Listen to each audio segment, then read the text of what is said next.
देखिए वंदना जी, ये तो एक देखना होगा, दोनों तरफ संत हैं।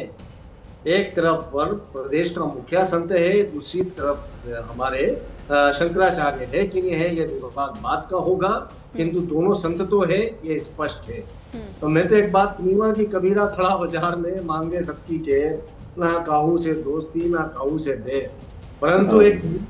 प्रधानमंत्री पद पर आसीन हूँ, इसलिए एक बहुत स्पष्ट सी बात बोलूंगा हम्म। कि देखिएगा कि मैं कई बार लिखता रहा हूं कि सारे मानक टूट गए, मर्यादा के धागे टूट गए, देव खड़े अदालत में, तुच्छ विश्वमन को जुड़ गए। यानी कि ऐसे समय पे अनुशासन को नए तरीके से गढ़ा जा रहा है, नए नए विधाओं को बनाया जा रहा है, क्योंकि अहंकार के मद्देनजर है। विनम्रता का सूचक दोनों पक्ष से होना चाहिए था, जो कहीं ना कहीं एक ऐसी स्थिति में आकर के खड़ा हो गया कि वो अड़ गए।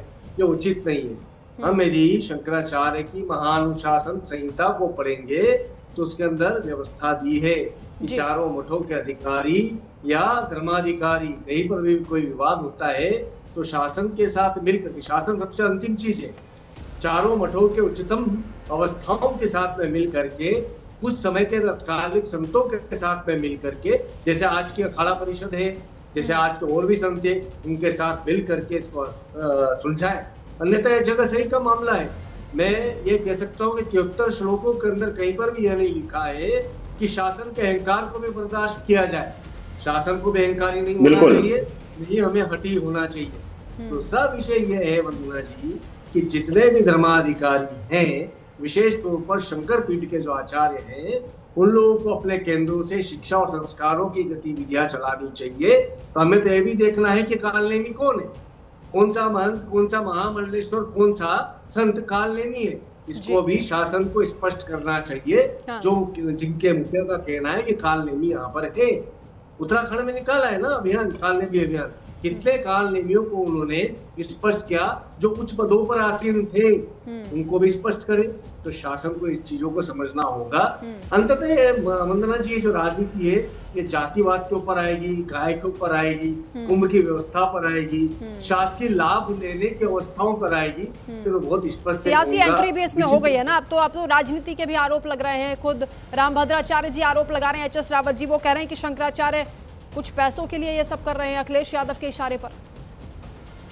देखिए वंदना जी, ये बड़ा दुर्भाग्य है कि जगत गुरु जिनके पास पदवी है और जिनके पास में शंकराचार्य की पदवी है, और जो एक मठ के मठाधीश हैं गोरख पीठ, ये सब आपस में उलझे हुए हैं और इससे धर्म का कितना बड़ा नाश हो रहा है।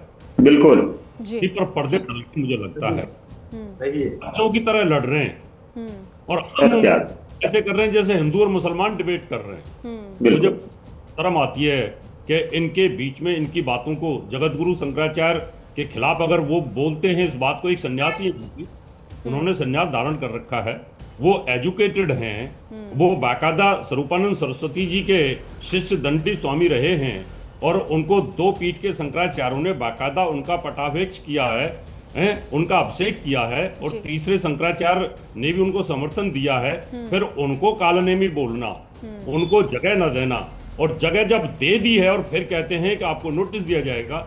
भाई, जब जगह आप दे रहे थे प्रशासन, तो उस समय आपने जगह अलॉट क्या सोच करके की थी? ये रावत जी, इस बात का जवाब इस तरीके से दिया जा रहा है जब पलटवार हो रहा है कि मुख्यमंत्री भी तो संत हैं, उनके लिए औरंगजेब शब्द का इस्तेमाल करना, उनको कहना कि आप हिंदू नहीं हैं, तो ये उचित है? वो भी वंदना जी गलत है। हाँ। उनको भी इस प्रकार के अहम में नहीं आना चाहिए था।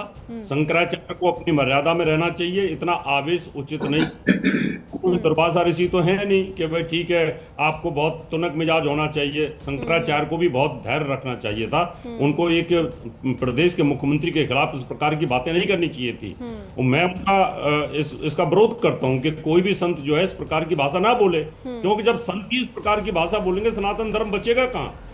क्या सीखेंगे हम लोग? हम तो उनसे बहुत जूनियर हैं, उनके सेवक टाइप हैं। जब आदमी इस प्रकार की भाषा का इस्तेमाल करेगा तो सनातन धर्म में तो दो फाड़ होने वाली हैं, और जब सनातन धर्म में दो फाड़ होंगी तो फिर बटेंगे तो कटेंगे, फिर रोका कहाँ? योगी जी ने कहा बटेंगे तो कटेंगे, बांट तो उन्होंने दिया कालनेमी बना करके। क्या शंकराचार्य पीठों की मर्यादा ये रह गई है? चारों पीठों के शंकराचार्य को राम मंदिर के उद्घाटन में ना बुलाना, ये मर्यादा रह गई है? क्यों उनका अपमान किया जा रहा है? वो धर्म पीठ है, और धर्म पीठ के खिलाफ इस तरह की बातें करना उचित नहीं है। आदमी दबा हुआ है, इसलिए दबा हुआ है कि सत्ता के अहंकार में आदमी नहीं बोल पाता। सबको पता है कि अगर हम सत्ता के खिलाफ बोलेंगे तो कुछ ना कुछ एक्शन होगा, इसलिए सब चुप हैं। लेकिन ये उचित नहीं है, ये सनातन धर्म के लिए ठीक है। उचित नहीं स्वामी है। अमृतानंद जी, यही आरोप तो लगाए जा रहे हैं कि देखिए हमने आवाज उठाई, गौ हत्या